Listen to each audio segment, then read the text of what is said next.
नमस्कार दोस्तों, आप सभी का स्वागत है आपका अपना YouTube channel study today with Viplav में। तो दोस्तों, आज की इस वीडियो में हम 28 फरवरी को होने वाले क्लास 12 के हिस्ट्री पेपर के लिए एक मॉडल क्वेश्चन पेपर को देखेंगे। ठीक है, देखिए एग्जाम पेपर में 1 से लेकर 30 तक जो सवाल रहेगा आपका ऑब्जेक्टिव रहेगा, यानी कि एमसीक्यू टाइप के सवाल पूछे जाएंगे, और 31 से लेकर 52 तक आपका सब्जेक्टिव सवाल पूछे जाएंगे, यानी कि लिखित परीक्षा होगी। तो आज की इस वीडियो में हम ऑब्जेक्टिव पेपर को देखेंगे, यानी कि 30 ऑब्जेक्टिव क्वेश्चंस को देखेंगे, एमसीक्यू टाइप के सवाल को देखेंगे। और ये सारे के सारे क्वेश्चंस एग्जाम के लिए वेरी वेरी इंपॉर्टेंट रहने वाला है, क्योंकि ये रिपीटेड क्वेश्चंस है जो हर साल एग्जाम में रिपीट होते रहते हैं। ये प्रीवियस ईयर के सवाल है। ठीक है, और इस बार एग्जाम पेपर 2025 में यानी कि 28 फरवरी को आपको एग्जाम पेपर में डायरेक्ट देखने को मिलेगा। ठीक है, ये सवाल आपको डायरेक्ट एग्जाम पेपर में देखने को मिलेगा 28 फरवरी को। ठीक है, तो चलिए वीडियो को स्टार्ट करते हैं। सभी से रिक्वेस्ट है वीडियो को लास्ट तक देखना, वीडियो को लाइक करना, सभी दोस्तों में शेयर करना, और चैनल में अगर नए हो तो चैनल को सब्सक्राइब करना। तो चलिए शुरू करते हैं, और हमारे टेलीग्राम चैनल का लिंक भी आपको इस वीडियो को डिस्क्रिप्शन में मिल जाएगा, टेलीग्राम में आप लोग जुड़ जाइएगा। ठीक है, तो चलिए वीडियो को स्टार्ट करते हैं। पहला सवाल है कि सिंधु घाटी सभ्यता की जुड़वा राजधानी थी।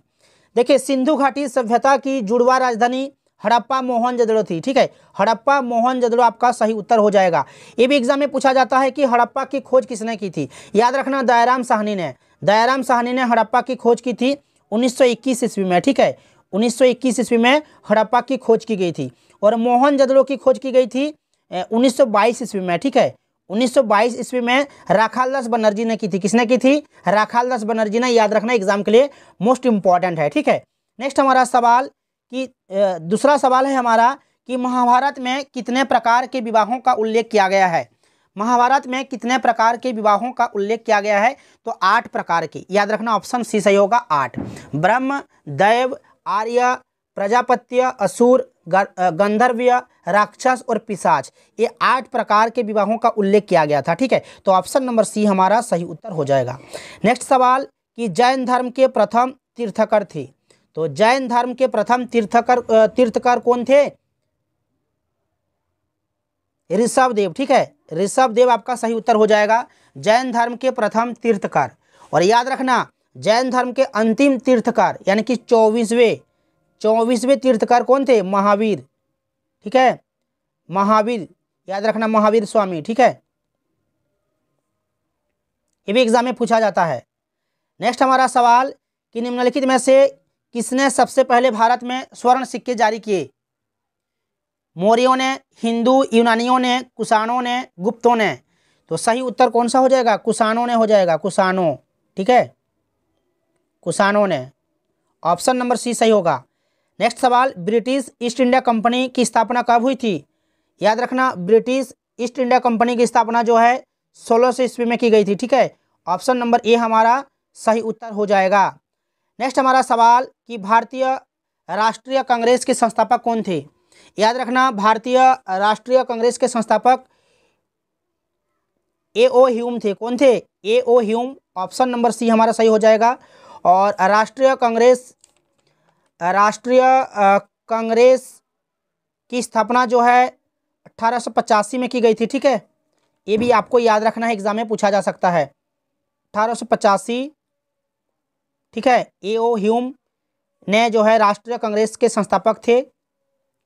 नेक्स्ट हमारा सवाल कि सांची मध्य प्रदेश के किस जिले में स्थित है? तो याद रखना, सांची जो है ना मध्य प्रदेश के रायसेन में। ठीक है, रायसेन आपका सही उत्तर हो जाएगा, रायसेन जिले में। सांची की पहाड़ी मध्य प्रदेश के रायसेन जिला मुख्यालय से जो है ना 25 किलोमीटर दूरी पर स्थित है। तो यहाँ पर रायसेन आपका सही उत्तर हो जाएगा। नेक्स्ट सवाल कि अल-बिरूनी ने किताब उल हिंद की रचना किस भाषा में की थी? तो अल-बिरूनी ने किताब उल हिंद की रचना जो है ना अरबी भाषा में की थी। किस भाषा में? अरबी आपका सही उत्तर हो जाएगा, ऑप्शन नंबर ए। नेक्स्ट हमारा सवाल है कि आइन ए अकबरी कितने भागों में विभक्त है? याद रखना, आइन ए अकबरी 5 भागों में विभक्त है, 5 भागों में। अबुल फजल के ग्रंथ अकबरनामा ग्रंथ का तृतीय खंड आइन ए अकबरी कहा जाता है। ठीक है, तो ऑप्शन नंबर डी हमारा सही उत्तर हो जाएगा, 5। आइन ए अकबरी, ये भी एग्जाम में पूछा जाता है कि आइन ए अकबरी की रचना किसने की थी? याद रखना, अबुल फजल ने। किसने?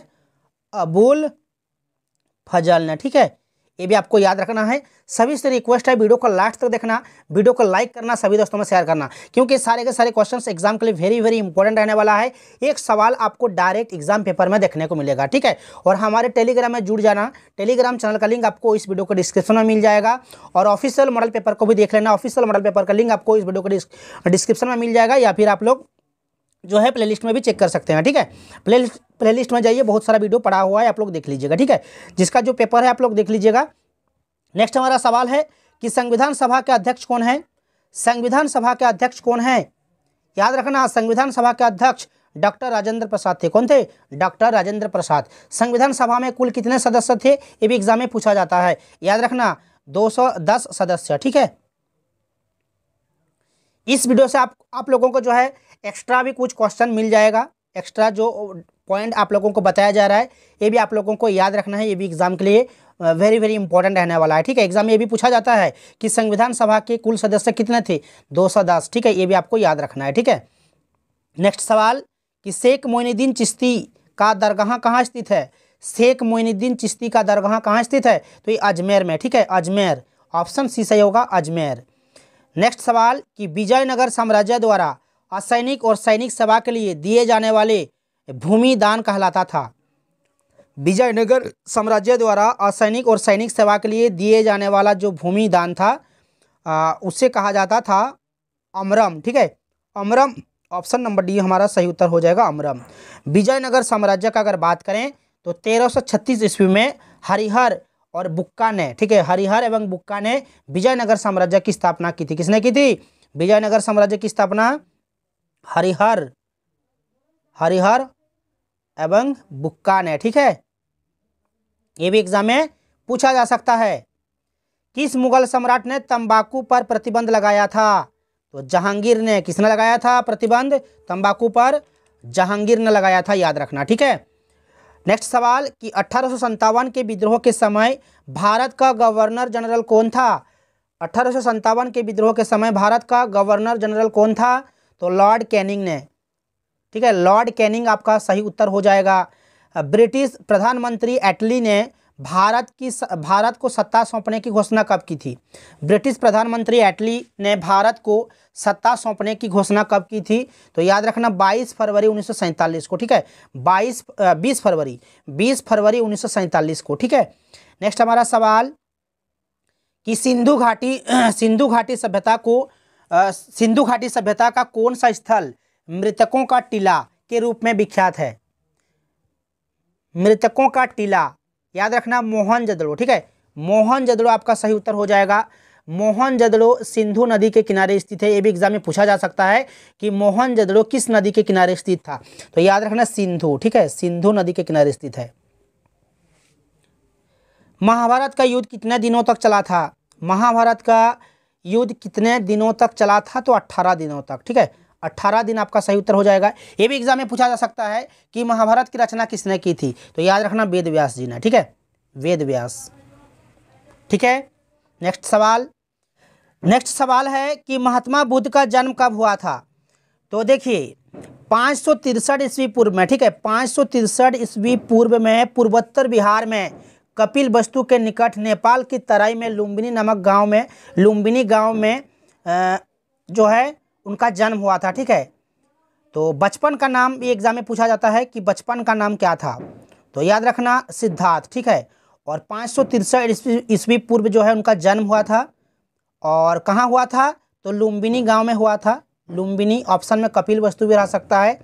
और एग्जाम में ये भी पूछा जा सकता है कि बुद्ध का बचपन का नाम, तो याद रखना सिद्धार्थ। और एग्जाम में ये भी पूछा जा सकता है कि गौतम बुद्ध का जन्म किस देश में हुआ था? तो याद रखना नेपाल में हुआ था, ठीक है, नेपाल में ऑप्शन हो सकता है, ठीक है, ये आप लोगों को ध्यान रखना है। नेक्स्ट हमारा सवाल है कि मौर्य साम्राज्य का तृतीय शासक कौन था? तो मौर्य साम्राज्य का तृतीय शासक जो है अशोक था, ठीक है, अशोक आपका यहाँ पर सही उत्तर हो जाएगा। नेक्स्ट सवाल कि गुप्त राजवंश के किस शासक को भारत का नेपोलियन कहा जाता है? गुप्त राजवंश के किस शासक को भारत का नेपोलियन कहा जाता है? तो समुद्रगुप्त को, ठीक है, ऑप्शन नंबर बी हमारा सही उत्तर हो जाएगा समुद्रगुप्त। सभी से रिक्वेस्ट है वीडियो को लास्ट तक जरूर देखिए, वीडियो को एक एक लाइक कीजिए, सभी दोस्तों में शेयर कीजिए और हमारे टेलीग्राम चैनल में जुड़ जाइए। टेलीग्राम चैनल का लिंक आपको इस वीडियो के डिस्क्रिप्शन में मिल जाएगा और ऑफिशियल मॉडल पेपर को भी देख लीजिएगा। वीडियो का लिंक आपको इस वीडियो के डिस्क्रिप्शन में मिल जाएगा या फिर आप लोग प्लेलिस्ट में जाके भी चेक कर सकते हैं, ठीक है। नेक्स्ट जो हमारा सवाल कि अलबेरूनी किसके साथ भारत आया था, तो याद रखना महमूद गजनी के साथ, ठीक है। महमूद गजनी के साथ जो है अलबेरूनी भारत आया था। और अलबेरूनी का जन्म कब हुआ था, याद रखना 4 दिसंबर 973 ईस्वी में, ठीक है। ये भी एग्जाम में पूछा जा सकता है। नेक्स्ट सवाल कि बीजक में किसका उपदेश संग्रहित है, तो कबीर का, ठीक है। ऑप्शन ए सही होगा, कबीर। नेक्स्ट है कि अमुक्तमाल्यद नामक ग्रंथ का लेखक कौन था, अमुक्तमाल्यद नामक ग्रंथ के लेखक कौन थे, तो याद रखना अच्युत देवराय, ठीक है। अच्युत देवराय आपका यहाँ पर सही उत्तर हो जाएगा, ऑप्शन डी। नेक्स्ट सवाल किस मुगल शासक ने हिंदुओं पर से जजिया कर हटाया था, तो जजिया कर किसने हटाया था, अकबर ने हटाया था। किसने हटाया था, अकबर ने, ठीक है। ऑप्शन बी सही होगा, अकबर। नेक्स्ट सवाल 26 का बुलंद दरवाज़ा कहाँ है, तो बुलंद दरवाज़ा जो है फतेहपुर सिकरी में है, ठीक है। फतेहपुर सिकरी में जो है बुलंद दरवाज़ा है। ऑप्शन नंबर ए हमारा सही उत्तर हो जाएगा। नेक्स्ट सवाल कि बंगाल और बिहार में स्थायी बंदोबस्त किसने शुरू किया था, तो देखिए बंगाल और बिहार में स्थायी बंदोबस्त को शुरू किया था लॉर्ड कॉर्नवालिस ने, ठीक है। लॉर्ड कॉर्नवालिस आपका यहाँ पर सही उत्तर हो जाएगा, ऑप्शन नंबर ए। नेक्स्ट सवाल 27 का है कि भारतीय राष्ट्रीय कांग्रेस की स्थापना किस वर्ष की गई थी, तो ये 1885 में की गई थी, ए.ओ. ह्यूम द्वारा की गई थी, ठीक है। ए.ओ. ह्यूम जो है भारतीय राष्ट्रीय कांग्रेस के संस्थापक है, याद रखना संस्थापक, ठीक है। एग्जाम में ये भी पूछा जा सकता है। नेक्स्ट सवाल कि स्वराज पार्टी के संस्थापक कौन थे, तो देखिए स्वराज पार्टी के संस्थापक जो है आपका जवाहरलाल नेहरू, ऑप्शन में है मोतीलाल नेहरू, सी.आर. दास ऑप्शन डी में है, ख और ग दोनों। तो देखिए स्वराज पार्टी की स्थापना 1923 ईस्वी में की गई थी, ठीक है। 1923 ईस्वी में की गई थी और ये इलाहाबाद में की गई थी। किसने की थी, चित्तरंजन दास यानी कि सी.आर. दास और मोतीलाल नेहरू ने, ठीक है, दोनों ने। तो यहाँ पर ऑप्शन डी आपका सही उत्तर हो जाएगा, दोनों, ख और ग, यानी कि मोतीलाल नेहरू और सी.आर. दास। चित्तरंजन दास और मोतीलाल नेहरू ने इलाहाबाद में स्वराज पार्टी की स्थापना की थी। कब की थी, 1923 ईस्वी में, ठीक है। ये आपको याद रखना है। नेक्स्ट जो हमारा सवाल है कि असहयोग आंदोलन की शुरुआत किसने की थी, तो असहयोग आंदोलन की शुरुआत की थी महात्मा गांधी ने। किसने की थी, महात्मा गांधी ने। और ये 1 अगस्त, ठीक है, 1 अगस्त 1920 ईस्वी में की गई थी, ठीक है। आरंभ किया गया था, ठीक है। असहयोग आंदोलन की शुरुआत की गई थी 1 अगस्त 1922 ईस्वी को, ठीक है, महात्मा गांधी ने की थी। भारतीय संविधान की स्थिति को और किस वर्ष लागू किया गया, देखिए भारतीय संविधान लागू हुआ था, याद रखना 26 जनवरी 1950 को भारतीय संविधान लागू हुआ था, ठीक है। 26 जनवरी 1950 को, ऑप्शन नंबर बी हमारा सही उत्तर हो जाएगा। तो ये था क्लास 12 के हिस्ट्री पेपर के लिए 30 वीवीआई ऑब्जेक्टिव का सॉल्यूशन और इसके बाद जो है सब्जेक्टिव सवाल भी आएगा। आप लोग बस चैनल के साथ जुड़े रहिए, चैनल को सब्सक्राइब कीजिए, वीडियो को लाइक कीजिए, सभी दोस्तों में शेयर कीजिए। तो चलिए मिलते हैं दोस्तों नेक्स्ट वीडियो में।